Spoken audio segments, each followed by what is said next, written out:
Assalamualaikum warahmatullahi ta'ala wabarakatuh. Al-Fatihah. A'udzu billahi minasyaitonir rajim. Bismillahirrahmanirrahim. Alhamdulillahi rabbil alamin arrahmanir rahim maliki yaumiddin. Iyyaka na'budu wa iyyaka nasta'in. Ihdinas siratal mustaqim. Siratal ladzina an'amta 'alaihim ghairil maghdubi 'alaihim waladdallin. Alhamdulillah. Alhamdulillah nahmaduhu wa nasta'inuhu wa nastaghfiruhu wa nu'minu bihi wa natawakkalu alayhi wa na'udzu billahi min shururi anfusina wa min sayyiati a'malina man yahdihillahu fala mudilla lahu wa man yudlilhu fala hadiya lahu wa nashhadu an la ilaha illallah wahdahu la sharika lahu wa nashhadu anna sayyidina wa habibana wa syafi'ana Muhammadan 'abduhu wa rasuluhu sallallahu alaihi wa ala alihi wa sahbihi wa baraka wa sallama tasliman katsiran katsira amma ba'd. Fa inna asdaqal hadithi kitabullah ta'ala wa khairal hadi hadi Muhammadin sallallahu alaihi wasallam wa syarral umuri muhdatsatuha wa kullu muhdatsatin bid'ah wa kullu bid'atin dhalalah wa kullu dhalalatin finnar. Subhanaka la ilma lana illa ma 'allamtana innaka antas samiul alim. Rabbi syrah li sadri wa yassir li amri wahlul 'uqdatam min lisani yafqahu qawli amma ba'd. Qala al-muallif rahimahullahu ta'ala wa nafa'ana bi 'ulumihi amin. Berkata muallif pengarang kitab Al-Jawharul Mawhub wa Munabbihatul Qulub, itu bagi alim Allamah Syekh Ali bin Abdul Rahman Al-Kalantani rahimahullah ta'ala. Jika kita sampai pada Al-Babur Rabi' Asyara, ya, bab yang ke-14 fi fadilatil faridah, pada menerangkan tentang fadilat ibadat yang fardu, itu sembahyang yang khasnya, ya. Kelebihan sembahyang fardu. Ini bab yang ke-14. Bab yang ke-14 pada menyatakan kelebihan sembahyang fardu. Firman Allah Ta'ala, a'udzu billahi minasyaitonir rajim, wa aqimis salah inna salata tanha 'anil fahsya'i wal munkar. Dan dirikan olehmu akan sembahyang, bahawasanya sembahyang itu menegah ia daripada kejahatan dan yang mungkar. Ini firman Allah Subhanahu wa taala. Mana firman Allah Taala memerintahkan, ya, apabila perintah amar, ya, daripada Allah Subhanahu wa taala, ianya menunjukkan kepada kewajiban, ya, sekurang-kurangnya menunjukkan kepada sunat ataupun harus, ya. Dan dirikan olehmu akan sembahyang, bahawasanya sembahyang itu menegah ia daripada kejahatan dan yang mungkar. Jadi sembahyang ni adalah satu kefarduan yang Allah Subhanahu wa taala telah tentukan untuk orang-orang yang beriman. Kata Alai, ini salah seorang daripada para imam, para mufassirin, pada tafsir surah Al-Ankabut, bermula sembahyang itu seperti walimah. Ini sembahyang itu diibaratkan seperti walimah. Walimah ni maksudnya pengantin lah, ya.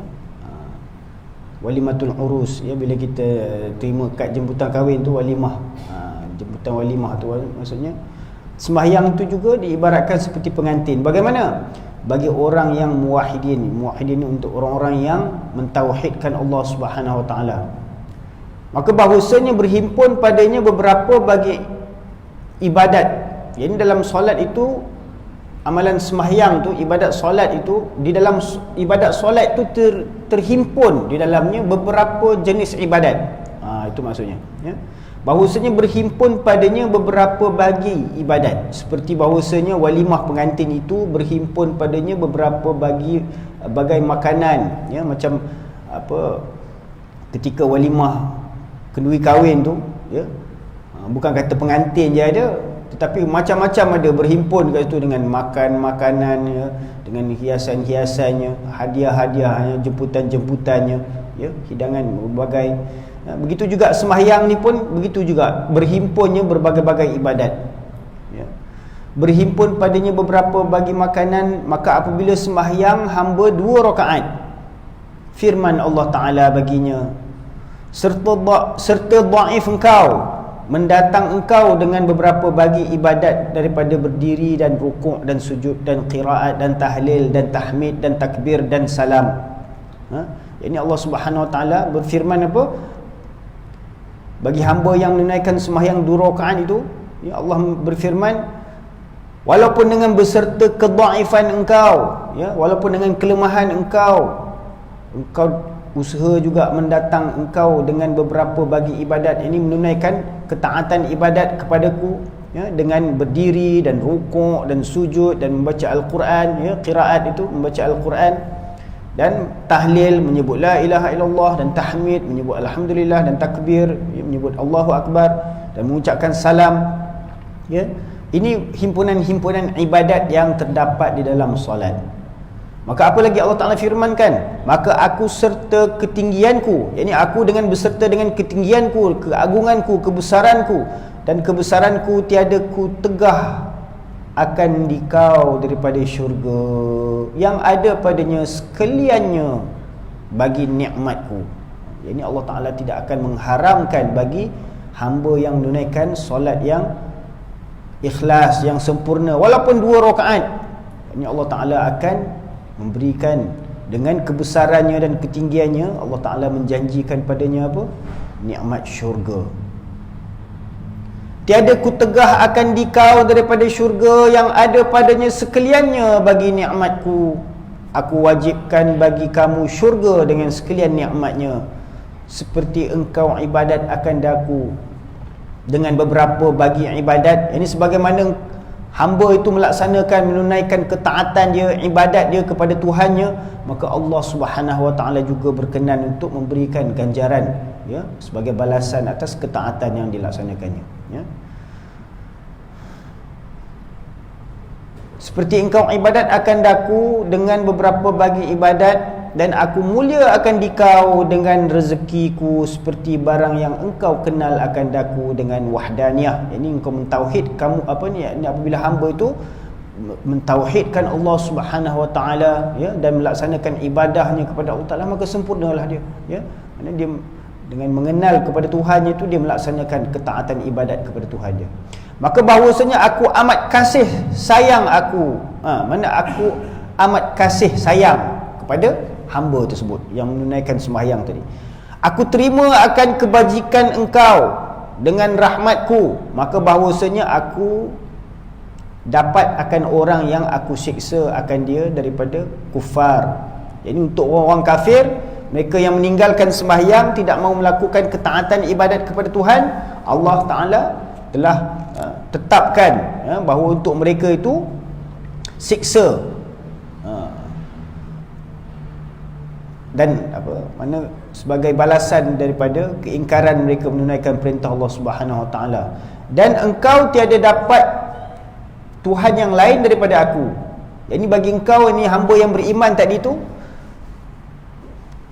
dalam keyakinan i'tikad dia, tidak ada Tuhan yang disembah, yang menjadi tempat pergantungannya selain daripada Allah Ta'ala. Ini hanya Allah yang menjadi tempat rujukannya. Itu yang dimaksudkan dengan tauhid, la ilaha illallah, ya. Ini dengan berpegang teguh dia dengan keesaan Allah Subhanahu Wa Taala sebagai zat yang menciptakan dan zat yang menjadi layak untuk disembah, hanya menjadi tempat pergantungan itu Allah Subhanahu Wa Taala. Maka untuk mereka-mereka ni Allah Subhanahu Wa Taala akan memberikan keampunan, ya. Dan engkau tiada dapat Tuhan yang lain daripada aku yang mengampuni kejahatan engkau, hai hambaku.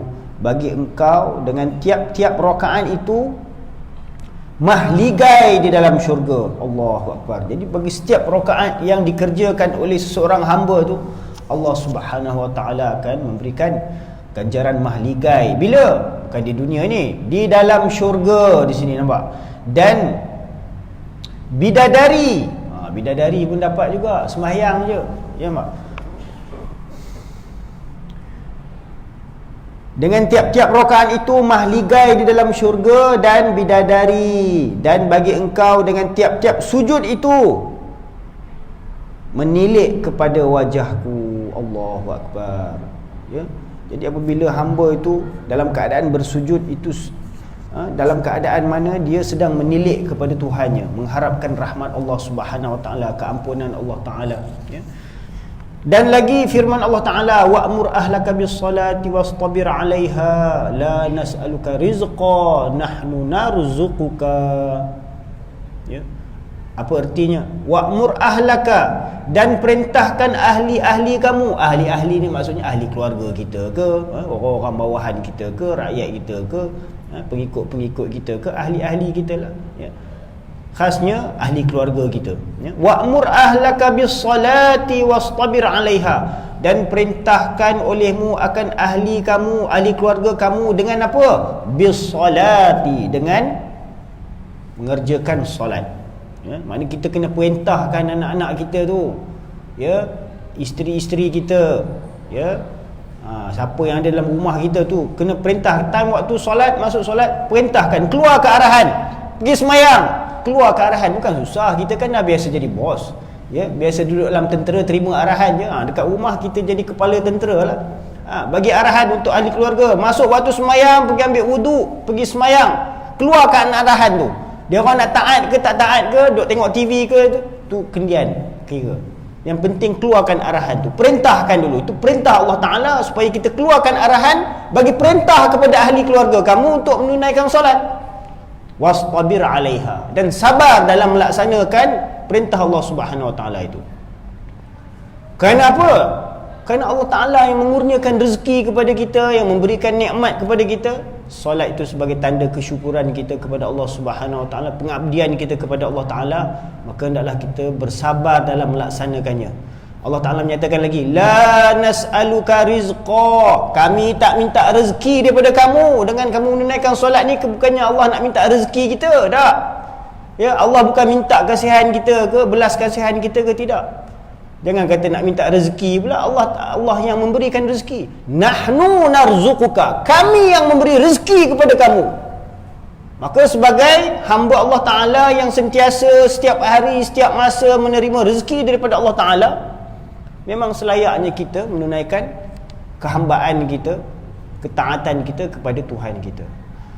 Artinya, dan suruh olehmu akan ahli kamu dengan sembahyang, dan sabar olehmu atas sembahyang itu. Tiada kami tuntut akan dikau rezeki kami, yang tiada kami tuntut akan dikau rezeki, ya. Kami yang memberi rezeki akan dikau. Nampak? Itu Allah Ta'ala yang sentiasa memberikan rezeki kepada setiap hamba-hambanya. Kata Abdullah bin Ghassan pada jawab bagi pertanyaan Manita Ibnil Masih Ar-Rahib, sabda Nabi SAW, bermula sembahyang itu perhubungan antara hamba dan Tuhan, ya. Jadi bila kita sembahyang, solat ni dia sebenarnya adalah silah, ya. Solat ni adalah silah. Kalau bahasa Melayu, solat tu dia silat, nah. Silat ni artinya apa? Silah. Silah ni artinya perhubungan. Jadi solat ni adalah silah. Solat ni adalah perhubungan antara seorang hamba dengan Tuhannya. Kita nak berhubung dengan Tuhan kita menerusi apa? Kalau dengan kawan-kawan kita ke, mak kita, boleh kita pakai telefon ke, telegram ke, apa, WhatsApp ke, apa, ya. Pakai email ke. Dengan Tuhan, macam mana kita nak berhubungan dengan Tuhan, ya? Di samping kita mengingati Allah Ta'ala tu, kita hendaklah mendirikan solat. Wa aqimus solata li zikri, dan dirikanlah solat itu sebagai mengingatiku, kata Allah Ta'ala. Jadi solat itu dia adalah wasilah, ya? Jadi kerana itu kita perlu perintahkan setiap ahli keluarga kita menunaikan solat, supaya setiap ahli keluarga kita sentiasa ada perhubungan dengan Allah Subhanahu Wa Taala.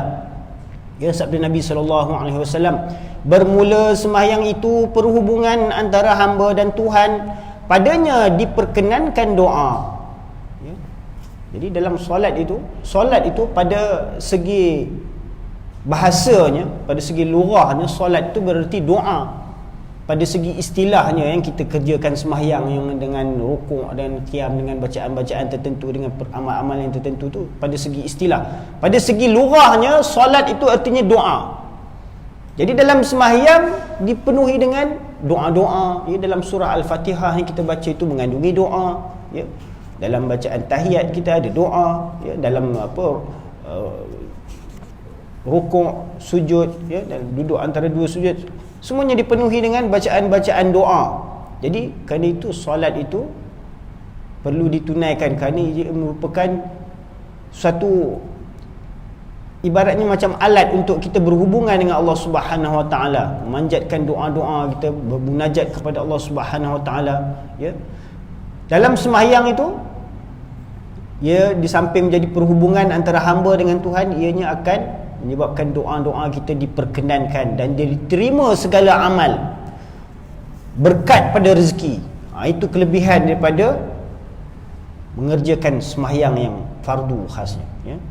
Fadilat dia bukan setakat untuk mendapatkan rezeki saja, tapi di samping itu untuk mendapatkan kesenangan pada badan dan dinding daripada api neraka, ya. Dengan mendirikan sembahyang itu akan menyelamatkan kita daripada berbagai-bagai kesusahan di dunia maupun di akhirat, ya. Di samping dapat mencegah kita daripada perbuatan-perbuatan yang fahsyak dan mungkar, ya. Allah Subhanahu Wa Taala menjanjikan berbagai-bagai kelebihan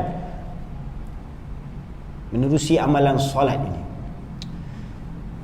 dan memberatkan pada timbangan. Allahu Akbar. Tapi sembahyang tu kenalah ditunaikan dengan sempurna, ya. Kalau sembahyang kita tu tak sempurna, nanti sembahyang kita tu, semua amalan-amalan kita ni semua akan dinaik ke langit, ya. Baik perkataan-perkataan kita pun semuanya ilaihi yas'udu kalimat thayyib, kalimah-kalimah yang kita ucapkan, amalan-amalan yang kita buat, ya, semuanya akan naik ke langit. Begitu juga sembahyang yang kita kerjakan, baik kita buat sembahyang seorang-seorang ke, sembahyang dengan berjemaah ke, semua amalan-amalan ni akan naik ke langit, akan dihantar ke langit. Tapi apabila sembahyang tu sempurna, baru Allah Ta'ala terima. Tapi kalau sembahyang tu tak sempurna, ya, mencuri pula dalam sembahyangnya, itu yang menyebabkan sembahyang tu akan dicampak balik kepada orang yang mempunyanya, ya. Itu yang kita takuti, mana sembahyang kita tu tak diterima oleh Allah Subhanahu Wa Taala. Jadi dengan sembahyang tadi akan memberatkan timbangan dan melalukan atas sirat. Ini akan memudahkan seseorang itu menempuh melalui titian sirat dan anak kunci syurga. Dan solat juga merupakan anak kunci syurga, ya. Kalau dah sampai depan pintu syurga pun, kalau sembahyang tak sempurna, anak kunci tak ada, tak boleh nak masuk juga. Kemudian berkata Abdullah, dan sembahyang itu menghimpunkan segala taat. Ini dalam sembahyang itu terhimpun berbagai-bagai amalan ketaatan, macam dinyatakan tadi, ya. Dalam sembahyang tu ibaratnya macam walimah, berhimpunnya berbagai-bagai perkara kat sana, ya. Jadi dalam sembahyang juga berhimpunnya berbagai-bagai ibadat, berbagai-bagai amalan ketaatan terhimpun di dalam sembahyang. Kata Abdullah, dan sembahyang itu menghimpunkan segala taat, maka setengah daripadanya jihad, perang sabil, ya. Dalam sembahyang juga ada ketaatan yang diumpamakan seperti jihad, perang sabil. Kerana orang yang sembahyang itu memerangi ia akan dua seteru, ya. Dalam sembahyang tu dia juga ada mujahadah. Sebab tu sahabat-sahabat bila pulang kembali daripada satu peperangan, Nabi kata kamu balik daripada satu peperangan yang kecil menuju kepada peperangan yang besar, jihad yang besar. Sahabat-sahabat yang bersama-sama dengan Nabi dalam peperangan tadi, ada yang terluka, ada yang cedera parah dan sebagainya. Begitu, ya Rasulullah, ada lagi perang yang lebih besar daripada ni. Dalam pertempuran tadi kami ada yang terbunuh dan ada yang membunuh dan sebagainya, cedera parah semua. Ada lagi besar lagi peperangan daripada ni, ya.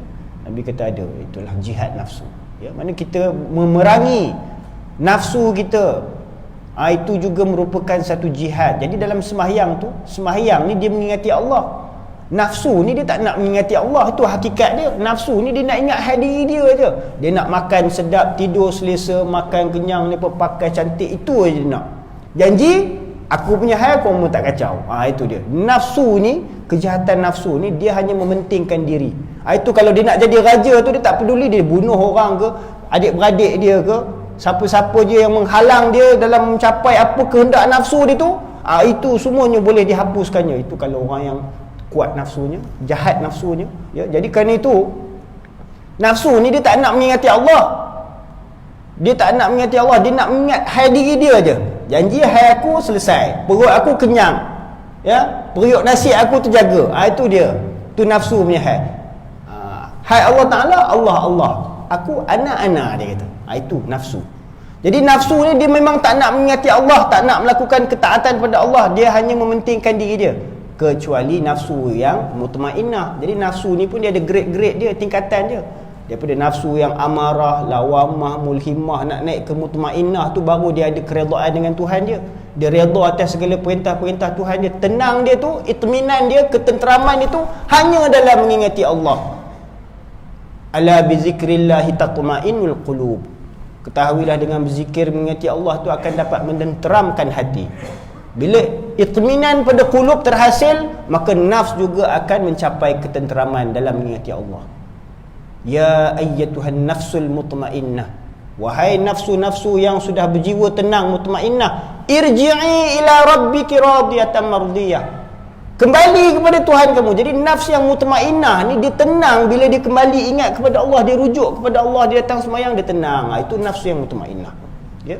Tapi nafsu yang tak capai mutmainnah ni semuanya jahat belaka, ya. Banyak mengikut kehendak hawa nafsu sendiri, terkesan, ya, mudah terpedaya dengan tipu daya syaitan. Jadi dalam sembahyang ini juga ada jihad memerangi syaitan dan hawa nafsu ni yang tak mau sembahyang, ya, nafsu yang tak mau menunaikan perintah Allah, ya, nafsu yang suka melanggar perintah-perintah Allah. Jadi dengan sembahyang itu dia dapat mencegah kejahatan nafsu yang dalam diri itu, yang tak nak sembahyang, yang nak melakukan kemungkaran, ya. Dengan sembahyang tadi tu dia akan mencegah nafsu tadi tu daripada kejahatan-kejahatan, berbagai-bagai lagi kemungkaran. Jadi dengan sembahyang itu memerangi ia akan dua seteru, nafsu dan syaitan, dan ada padanya puasa. Jadi dalam sembahyang juga ada puasa. Macam mana puasa? Yalah, dalam sembahyang mana boleh makan. Jangan kata minum tak boleh, makan pun tak boleh, ya. Kalau kita makan dalam sembahyang, maka itu bukan sembahyang, tak sah lah sembahyang dia, ya. Jadi dalam sembahyang juga ada padanya puasa, kerana orang sembahyang tiada makan dan tiada minum, dan bertambah atas puasa munajat akan Tuhan. Dan ada pada sembahyang itu haji. Dalam sembahyang juga ada ibadat yang diibaratkan seperti haji, kerana makna haji itu qasad. Qasad akan apa?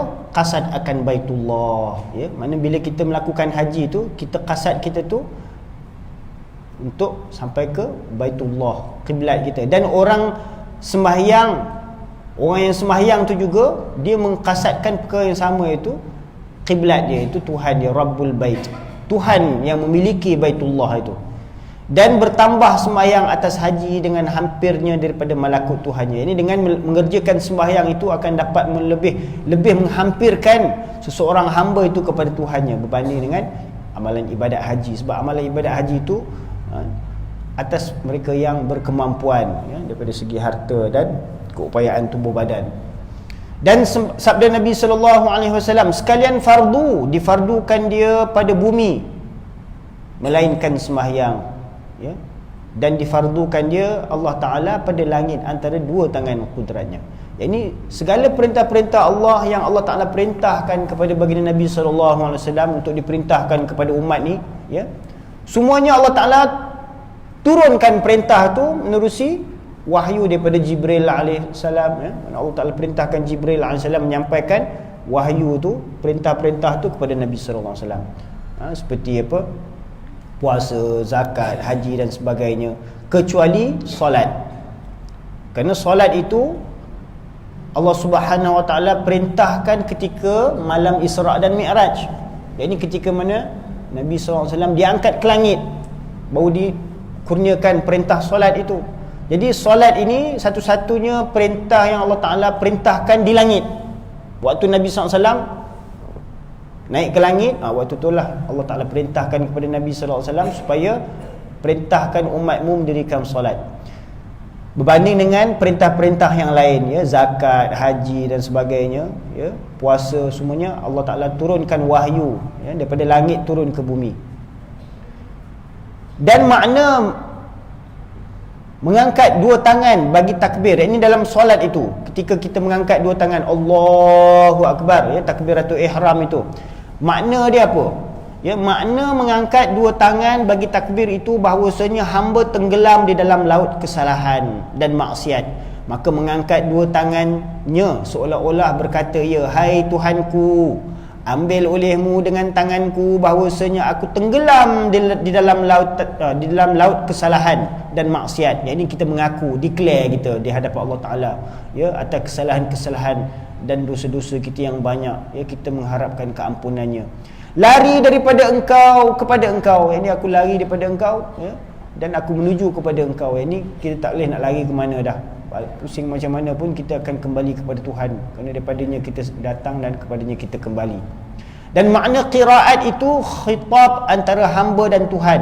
Ini dalam sembahyang kita ada qiraat. Qiraat ini maksudnya kita membaca ayat-ayat Al-Quran, ya, ayat suci Al-Quran. Jadi ayat-ayat suci Al-Quran ni adalah perkataan Allah Subhanahu Wa Taala, kalamullah. Jadi ketika mana kita membaca ayat-ayat suci Al-Quran tu seolah-olah kita sedang berkhitab. Khitab ni maksudnya kita sedang berkata-kata, ya, macam khatib tu dia khutbah, dia berkata-kata kepada jemaah. Jadi seolah-olah kita sedang berkhitab dengan Tuhan, ya, maknanya kita sedang berbicara dengan Tuhan, ya.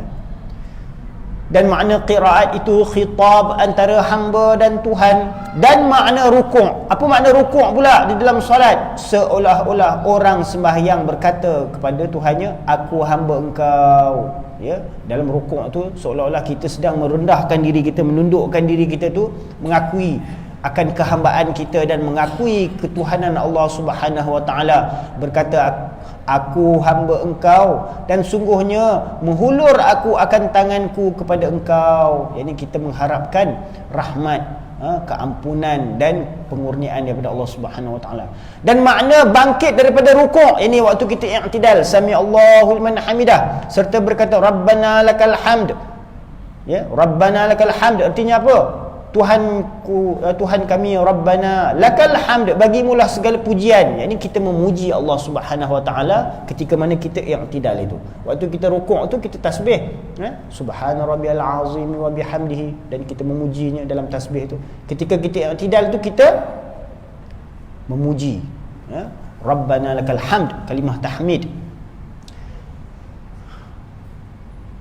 Memuji aku atas dimerdekakan tingkatku daripada dosa. Maka kata Tuhan, engkau berdosa. Kata hamba, aku hamba engkau.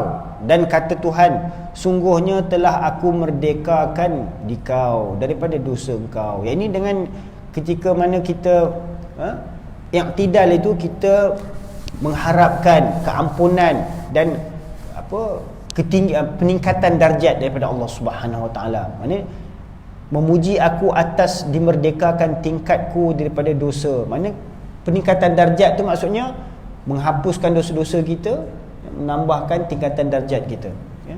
Maka kata Tuhan, engkau berdosa. Yang ini sebagai hamba, kullu bani adam khata'un, semua anak Adam ni semuanya pendosa, pelaku kesalahan belaka, ya.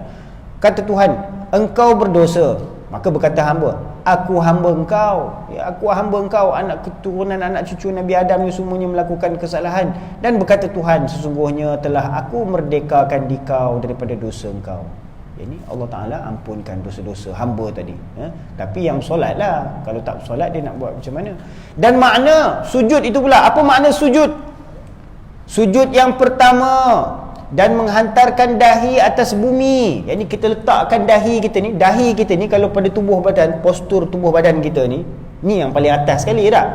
Tapi ketika mana kita sujud tu, kita letakkan daripada tempat yang paling bawah sekali, atas punggung kita pula naik atas. Nampak? Mana kita hinakan diri kita tu, mana kemuliaan kita tu yang letak kat dahi tu, ya, muka ni kita letakkan di hadapan Tuhan, kita rendahkan diri kita. Sujud yang kedua, Sujud yang pertama dan menghantarkan dahi atas bumi seolah-olah berkata hamba, engkau jadikan daku daripada bumi. Ini kita serahkan kepada diri kita tu kepada Allah Ta'ala, mengaku bahawa diri kita ni asalnya daripada bumi ni, daripada tanah ni, maka kita rendahkan diri kita di hadapan Allah Ta'ala. Dan makna mengangkat daripadanya waktu kita duduk antara dua sujud seolah-olah berkata hamba, engkau keluarkan daku daripadanya. Dan makna sujud yang kedua pula, waktu kita sujud yang kedua seolah-olah berkata hamba, engkau kembalikan daku padanya. Dan makna mengangkat yang kedua seolah-olah berkata hamba, engkau keluarkan daku daripadanya pada kali yang lain. Ya, itu maksudnya kita sujud pada yang pertama tu, kita mengakui bahawa kita ni asalnya daripada bumi. Ya, kemudian kita angkat kepala kita duduk antara dua sujud tu, kita mengakui bahawa daripada bumi itu kita dikeluarkan. Maknanya kita dijadikan Nabi Adam AS tu daripada dibentuk tubuh badan itu daripada tanah bumi ini. Kemudian kita sujud kepada Tuhan kita pada kali yang kedua itu bermakna bahawa selepas kita dah dijadikan hidup sebagai manusia ni, bila kita mati kepada tanah juga kita akan dikembalikan. Dan pada kita angkat sujud kali yang kedua tu untuk kita qiyam, ya, maka itu menunjukkan, mengisyaratkan kepada bahawa kita akan dibangkitkan semula sesudah kita ditanam dalam kubur nanti, itu pada hari kebangkitan kelak. Dan makna salam, waktu kita bagi salam, Assalamualaikum warahmatullah, hai Tuhanku, beri olehmu akan kitabku dengan tangan kananku dan jangan dengan tangan kiriku. Itu harapan doa kita, Allahumma inni as'aluka ridhaka wal jannah. Kita mengharapkan keridhaan Allah Ta'ala dan syurga Allah Ta'ala, ya. Riwayat daripada Hasan radhiyallahu anhu bahwasanya Nabi SAW bersabda, umpama sembahyang 5 waktu itu umpama sungai yang deras pada pintu seorang kamu, lagi banyak airnya mandi ia padanya. Ini sembahyang tu ibaratkan seperti sungai yang mengalir depan pintu rumah kita. Buka-buka pintu rumah sungai, Allahu Akbar. Dan sungai tu jernih pula airnya, deras airnya. Kalau kita mandi dalam tu tiap-tiap hari 5 kali, ya, tiap-tiap hari 5 kali, maka adakah tanggal suatu atasnya? Ini sahabat Rasulullah SAW menyatakan kepada sahabat-sahabatnya, kalau seorang tu depan pintu rumah dia ada air sungai, dia mandi dalam air sungai tu yang deras airnya, bersih airnya tu tiap-tiap hari 5 kali, adakah akan melekat lagi kekotoran, ya, pada tubuh badan? Maka sahabat pun kata, mana ada lagi dah kekotoran kalau dah 5 kali mandi sehari. Kita pun biasa mandi sehari 2 kali je, pagi sekali, petang sekali, ya. Itu pun alhamdulillah bau wangi badan, ya. Lepas mandi sabun apa semua, pakai minyak wangi, pakai bedak apa semua wangi. Ini kalau satu hari 5 kali mandi, dah tentulah bersih sangatlah badan dia, ya. Umpama sembahyang 5 waktu itu umpama sungai yang deras pada pintu seorang kamu, lagi banyak airnya mandi ia padanya tiap-tiap hari 5 kali, maka adakah tinggal suatu atasnya daripada karat dakinya? Demikianlah sembahyang 5 waktu menyucikan daripada segala dosanya, dan tiada tinggal atasnya suatu daripada dosa pada yang lain daripada dosa besar. Ini kecuali dosa-dosa besar. Dosa-dosa kecil semuanya akan terhapus dengan seseorang itu mengerjakan sembahyang. Maka ini apabila ia sembahyang serta membesarkan dia dan sempurnakan rukuknya dan sujudnya dan bacaannya. Ini kalau seorang tu sembahyang dengan sembahyang yang sempurna, ya, sempurna membaca ayat suci Al-Quran, qiyamnya sempurna, ya, rukuknya sempurna, i'tidalnya semuanya, sujudnya semuanya sempurna, bacaannya semuanya sempurna, maka dia seolah-olahnya dia sedang memelihara sembahyangnya. Jadi kalau orang yang memelihara sembahyangnya, maka Allah Ta'ala pun akan peliharalah dia. Tapi kalau seorang yang tidak menjaga sembahyangnya, rukuk pun tak sampai, tak habis subhanallah, tak sampai kadar satu subhanallah pun dah angkat dah kepala, macam ayat burung patuk aja, ya. Sujud pun macam tu juga. Ini mencuri dalam sembahyang ni, maka sembahyang macam tu tak sempurna. Bila sembahyang tak sempurna, maknanya dia tidak jaga sembahyang dia. Kalau seorang yang tak jaga sembahyang dia, maka Allah Ta'ala pun tak ada nak jaga je. itu yang terlibat dengan macam-macam kemalangan, ya, musibah dan sebagainya. Supaya Allah Ta'ala nak bagi dia kesedaran, supaya dia insaf untuk bertaubat kembali kepada Tuhan. Apabila ia sembahyang serta membesarkan dia dan sempurnakan rukuknya dan sujudnya dan bacaannya, maka berkata sembahyang tu sendiri berkata, telah memelihara dikau Allah Ta'ala. Yang ini Allah Ta'ala dah jaga kamu dah, seperti engkau memelihara akan aku. Seperti mana kau jaga aku sembahyang dalam sembahyang tadi, kau jaga sempurna pada waktu yang sempurna, tepat, dengan tempat yang baik.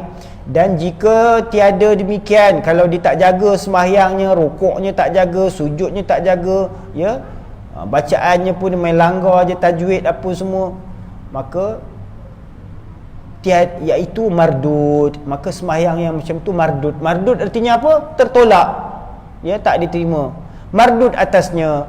Dan berkata sembahyangnya, maka sembahyang tu pun berkata, mengadu, telah mensia-sia akan dikau Allah Ta'ala. Allah Ta'ala tak nak ambil bercara atas kamu dah, ya, sebab kamu pun mensia-siakan sembahyang seperti engkau mensia-sia akan daku. Kemudian diguling akan dia seperti guling kain. Yang ni solat tu digumpal-gumpalkan, digulung-gulung, digulung akan dia seperti gulung kain buruk, mana dia ponyok-ponyok, dia digulung kain buruk tu, maka dipukulkan dia dengan dia kepada muka empunyanya yang semayang tak sempurna tadi tu. Allahu Akbar, na'udzubillah. Jadi sebab tu kita semayang ni nak kena jaga elok-elok, ya. Kalau boleh semayang dengan khusyuk dan khudu', dengan bacaan yang tajwid, tartil dalam semayang, supaya kita mendapat kurniaan daripada Allah Ta'ala, ya. Jadi kalau kita tak semayang dengan elok-elok, semayang tu akan dicampakkan kembali kepada muka empunya yang semayang tadi tu dan tubuh badan dia. Itu yang menyebabkan kadang-kadang seorang tu mengalami musibah. Auzubillah min zalik.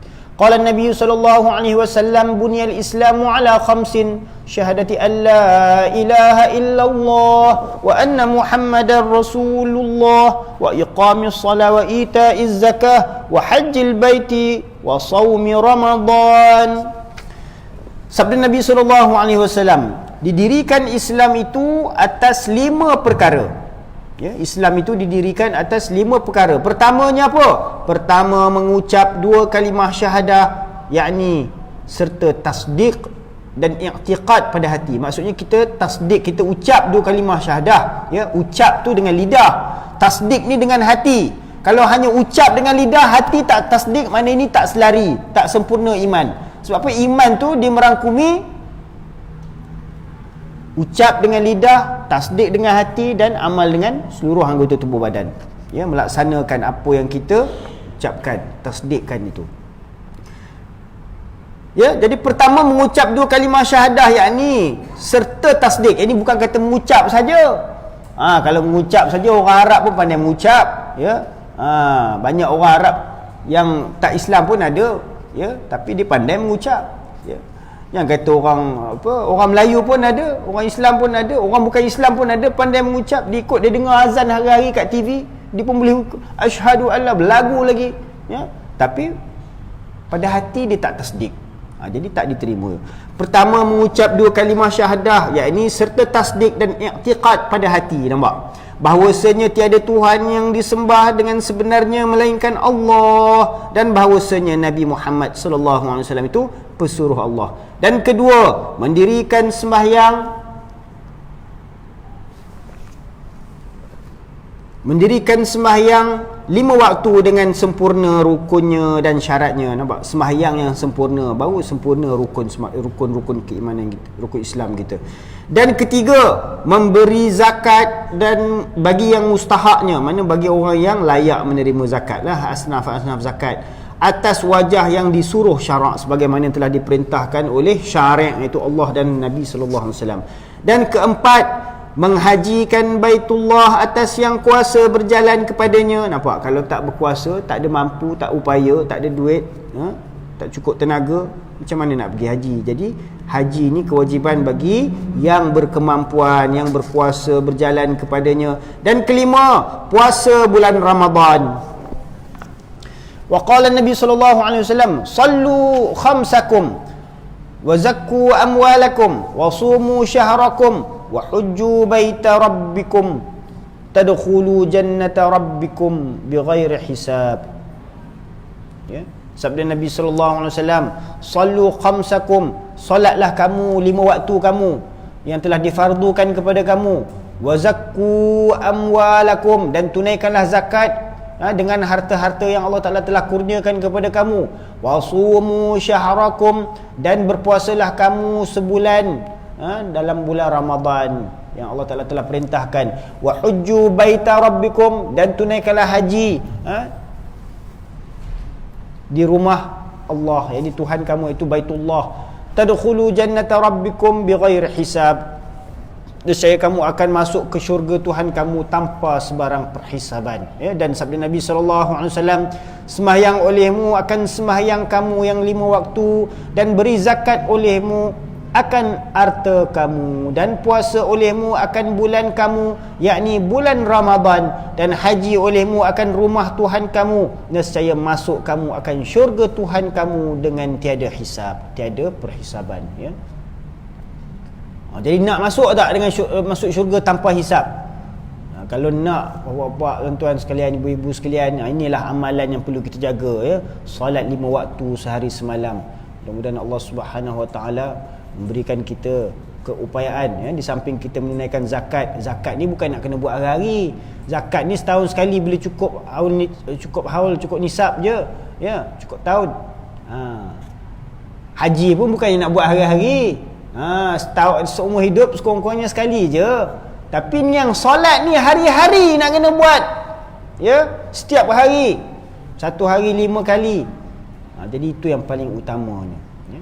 Riwayat daripada Ikramah, daripada Ibnu Abbas radhiyallahu anhuma, daripada Nabi sallallahu alaihi wasallam, sabdanya, Rejab itu bulan Allah dan Syaban bulan aku, ini bulan Nabi sallallahu alaihi wasallam, ya, dan Ramadan bulan umatku. Dan hikmah ditentukan sembahyang pada 5 waktu itu. Apa hikmah Allah Ta'ala tentukan sembahyang itu pada waktu-waktu yang tertentu itu, ya?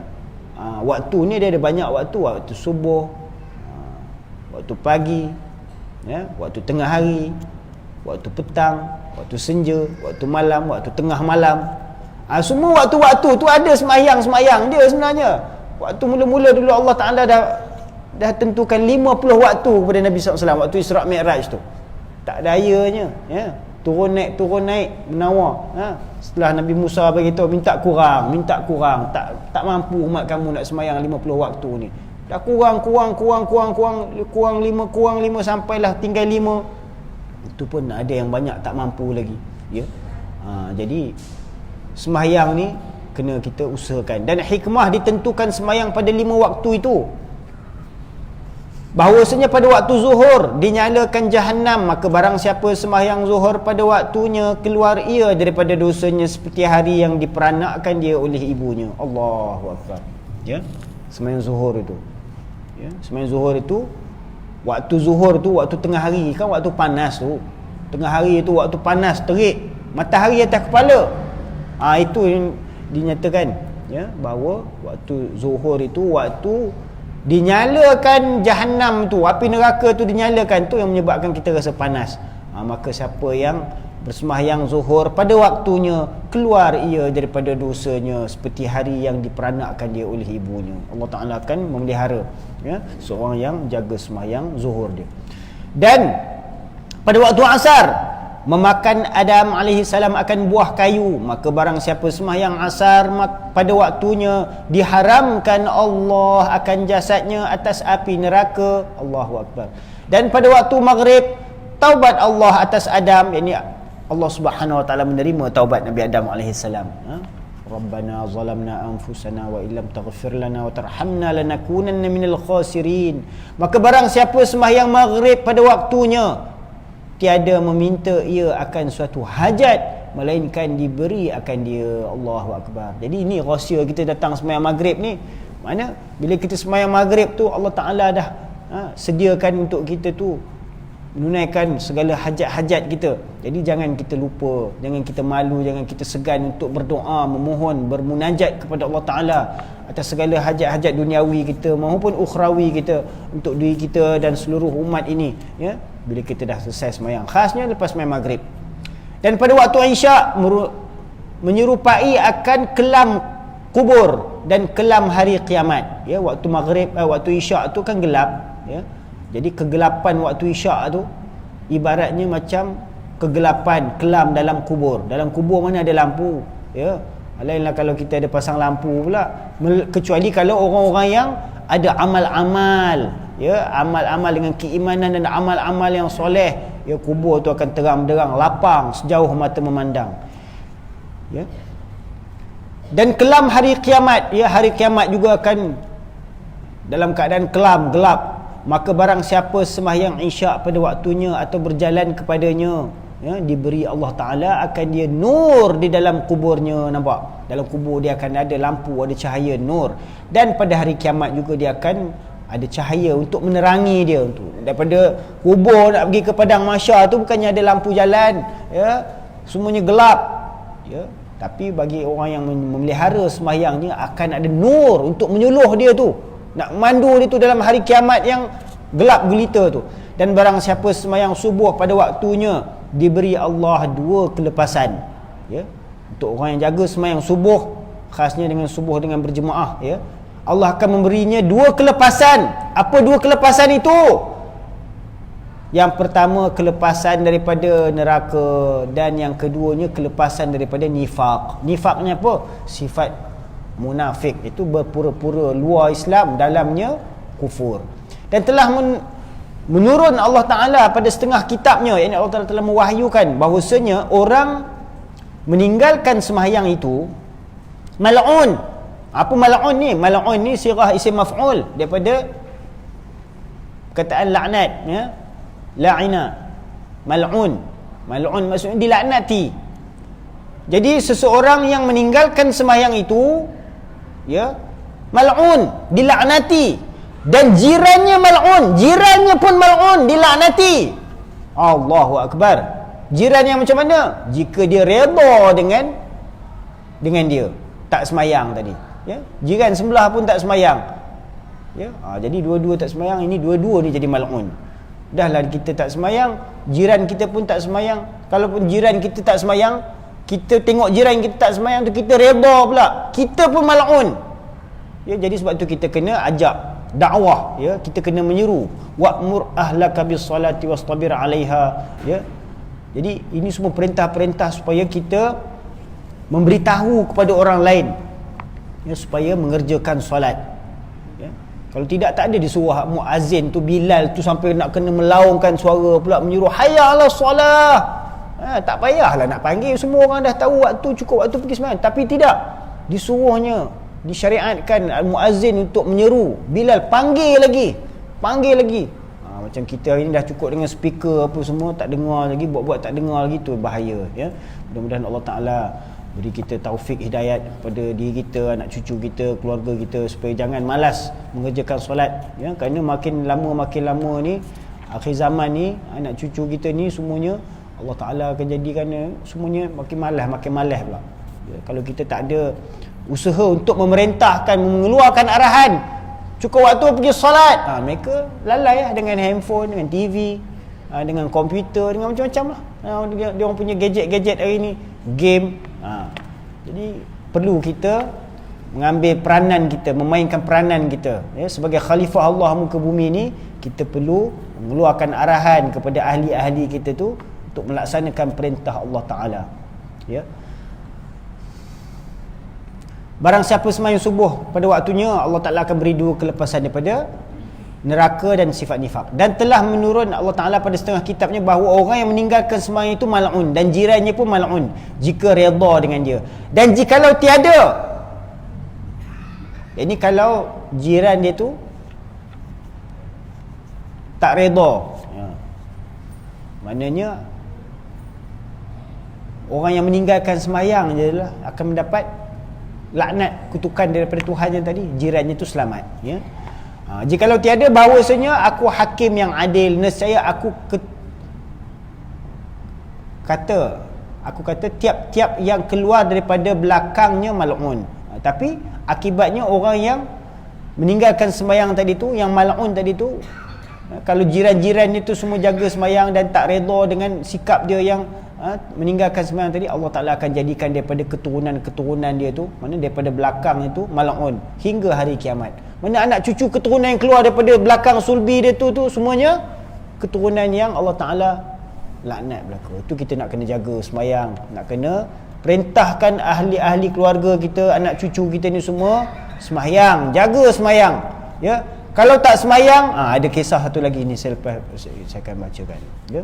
Dan tersebut pada Hawil Qulub At-Tahirah, menyebut Nabi SAW akan sembahyang satu hari. Ini Nabi SAW menyebut tentang sembahyang, ya, satu hari. Maka sabdanya, barang siapa memelihara akan atas sembahyang adalah baginya nur. Jadi sesiapa yang memelihara sembahyang, maka Allah Ta'ala akan memberikannya nur dan burhan. Burhan ni maksudnya petunjuk, ya, dan kelepasan pada hari kiamat. Allah akan memberikan dia kelepasan, ya, pada hari kiamat. Dan barang siapa tiada memelihara atasnya, yakni tak memelihara, tak menjaga sembahyangnya, ya, tiada ada baginya nur, maka tak adalah cahaya untuknya untuk menyuluh, ya, dalam kehidupan akhirat dia nanti. Dan tiada kelepasan, dan mana Allah Ta'ala tak akan bagi dia kelepasan yang mudah dalam kehidupan akhirat. Ini segala perhisabannya akan menjadi ketat. Dan adalah pada hari kiamat serta Fir'aun dan Haman dan Qarun dan Ubay bin Khalaf. Allahu Akbar, ya? Allah Ta'ala akan himpunkan dia bersama dengan Fir'aun, Haman, Qarun dan Ubay bin Khalaf. Kenapa? Mereka ni semua tinggalkan sembahyang. Mereka ni semua kenal Tuhan mereka, tapi tak mau sembahyang. Allahu Akbar. Pada lapis yang di bawah sekali, maksudnya daripada neraka tu, berlapis-lapis kedudukan neraka tu, daripada tingkat atas sampai bawah tu, untuk orang-orang yang meninggalkan sembahyang ni, Allah Ta'ala akan campakkan mereka tu pada lapisan yang paling bawah sekali, bersama dengan Fir'aun, Haman, Qarun dan Ubay bin Khalaf. Meriwayat akan dia Imam Ahmad, dan sebab ditentukan orang empat itu, kenapa empat orang ni pula dinyatakan? Mana Nabi ada menyatakan bahawa mereka ni akan bersama, orang yang meninggalkan sembahyang ni akan bersama-sama dengan Fir'aun, Haman, Qarun dan Ubay bin Khalaf. Kenapa empat orang ni dinyatakan? Apa sebabnya? Ada sebabnya. Sebab empat-empat orang ni menunjukkan sikap-sikap yang berbeza, ya. Kenapa? Dengan disebutkan kerana mereka itu kepala kufur. Mereka ni empat orang ni, kepala, chief bagi segala jenis kekufuran. Maka barang siapa tinggal sembahyang kerana perniagaannya, ini dia hanya lebih utamakan perniagaannya, bisnesnya sampai tak sembahyang, ya, maka iaitu seperti serta dia Ubay bin Khalaf, ya. Ubay bin Khalaf ni ketua kumpulan golongan munafik, ya. Kerana dia lebih mengutamakan perniagaan bisnes dia. Dia nak untung niaga aja, dia tak ada fikir untuk mencari keredaan Allah Ta'ala, untuk menunaikan ibadah kepada Allah Ta'ala, tak ada fikir.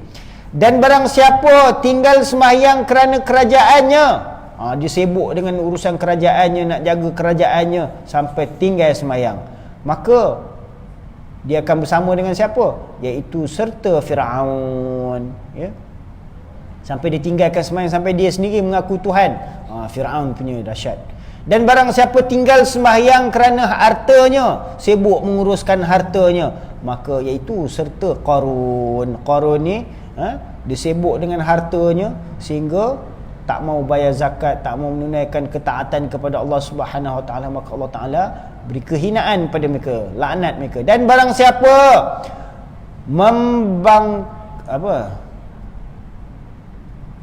membimbangkan dia oleh perintahannya, yakni perintah yang diterimanya itu membimbangkan dia sampai tak ada masa nak sembahyang, ya, maka iaitu serta Haman. Haman ni dia bukan raja, dia ni terima perintah Fir'aun je, tapi perintah Fir'aun tu menyebabkan dia unsing. Macam mana nak laksanakan ni agenda Fir'aun ni? Dia sibuk urusan semua sampai tinggal untuk melaksanakan ketaatan kepada Tuhan, ya. Maka Haman, wazir Fir'aun ni juga menerima laknat kutukan Tuhan. Bagi orang yang sibuk menerima perintah tapi tak sempat nak menunaikan perintah Allah Ta'ala. Dia terima perintah lain, dia sibuk dengan perintah lain, perintah Allah diabaikannya, maka ini orang akan sama-sama dengan Haman. Na'udzubillah. Hikayat lalu Nabi Isa alaihi salam atas satu qaryah. Ini satu kisah, ya, bahawa satu ketika Nabi Isa alaihi salam melalui sebuah qaryah. Qaryah ni kampung lah, macam qaryah ni, ya, banyak pohon kayunya. Maksudnya qaryah itu ada subur tanahnya, banyak pokok-pokoknya, dan air sungainya, mana air sungainya pun sedap, ya, bersih, sejuk, dan memuliakan dia oleh ahli qaryah itu. Ini orang ahli qaryah itu memuliakan Nabi Isa alaihi salam. Maka takjub Nabi Isa alaihi salam daripada baik taat mereka itu. Jadi dengan sebab ketaatan mereka itu, kebaikan mereka itu, takjub Nabi Isa AS melihat kemakmuran, ya, banyak pokok-pokok kayunya, air sungainya semuanya, dan orang-orang yang penduduk-penduduk pun semuanya baik-baik, mulia-mulia. Jadi takjub Nabi Isa AS kerana ketaatan yang mereka lakukan kepada Allah Ta'ala. Kemudian lepas 3 tahun, kemudian lalu pula Nabi Isa alaihi salam atas qaryah itu, kemudian daripada 3 tahun. Mana lepas 3 tahun Nabi Isa alaihi salam lalu semula ikut qaryah tersebut. Maka melihat ia akan pohon kayunya sudah kering, dan air sungainya sudah kering, dan qaryah sudah binasa. Maka takjub Nabi Isa alaihi salam. Kali ini Nabi Isa alaihi salam jadi lebih takjub lagi. Dulu 3 tahun lepas baru lalu sini, ya, kampung ni makmur, pokok-pokoknya subur, air sungainya sedap, tapi selepas 3 tahun semuanya sudah binasa. Maka Nabi Isa AS jadi takjub daripada demikian itu. Maka mewahyu Allah Ta'ala kepadanya. Allah Ta'ala pun berfirman, sesungguhnya telah lalu atas qaryah itu seorang laki-laki yang meninggalkan sembahyang, maka membasuh ia akan mukanya daripada air sungainya. Ini orang tak semayang, dia lalu kampung, satu orang hamba, seorang laki-laki yang meninggalkan semayang, lalu ikut kampung tu, qaryah tu, dia singgah kat sungai tu, dia ambil air sungai tu, dia basuh mukanya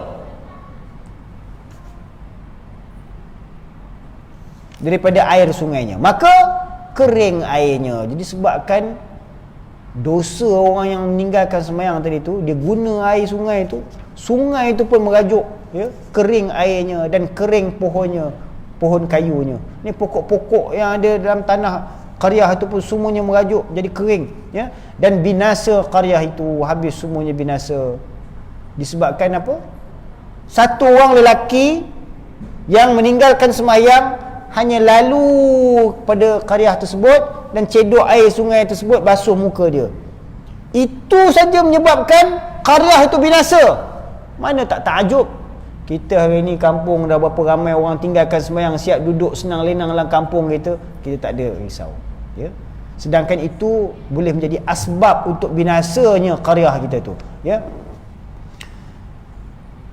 Firman-Nya, hai Isa, maka Allah Ta'ala berfirman, ya, tatkala adalah meninggal sembahyang itu sebab bagi binasa agama, adalah ia sebab bagi binasa dunia dan negeri. Allahu Akbar. Itu Nabi SAW menyebut bahawa as-salatu imaduddin, faman aqamaha faqad aqamaddin, faman tarakaha faqad hadamaddin. Barang siapa yang meninggalkan sembahyang, dia meruntuhkan agama. Kenapa? Solat itu adalah imaduddin, tiang bagi agama.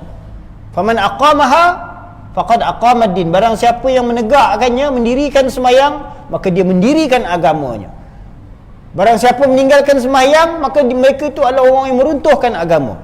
Jadi orang yang meruntuhkan agama ni memang mendapat laknat kutukan Allah Ta'ala. Jadi bagi kita yang pernah meninggalkan sembahyang tu, kita bertaubatlah, kerana itu termasuk dosa-dosa yang besar, ya, meninggalkan sembahyang bukan dosa kecil, dosa besar.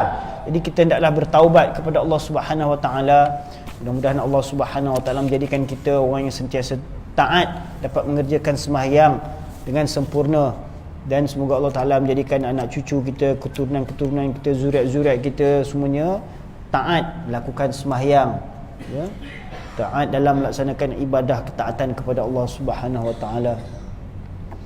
Aqulu qawli hadza astaghfirullah li wa lakum lisairil muslimin wal muslimat wal mu'minin wal mu'minat al ahya'i minhum wal amwat bi rahmatika ya arhamar rahimin. InsyaAllah minggu depan kita akan menyambung ya, tentang bab fadilat faridah ni, bab mendirikan solat fardu ni ya. Mudah-mudahan Allah Subhanahu wa taala beri kita kebaikan. Apa yang baik itu daripada Allah Subhanahu wa taala, yang tak baik itu daripada kelemahan diri saya sendiri. Semoga apa yang kita dengar dapat kita ambil iktibar untuk kita amalkan dan kita sampaikan, insya-Allah. Kita doa. A'udzubillahi minasyaitonirrajim. Bismillahirrahmanirrahim. Alhamdulillahirabbil alamin wassalatu wassalamu ala asyrafil anbiya'i wal mursalin wa ala alihi wa sahbihi ajma'in. Allahumma shalli ala sayyidina Muhammad wa ala ali sayyidina Muhammad. Allahumma ighfir lana dhunubana wa liwalidayna warhamhuma kama rabbayana shighara wa limashayikhina wa limuallimina wa lijami'il mu'minina wal mu'minat wal muslimina wal muslimat al ahya'i minhum wal amwat bi rahmatika ya arhamar rahimin.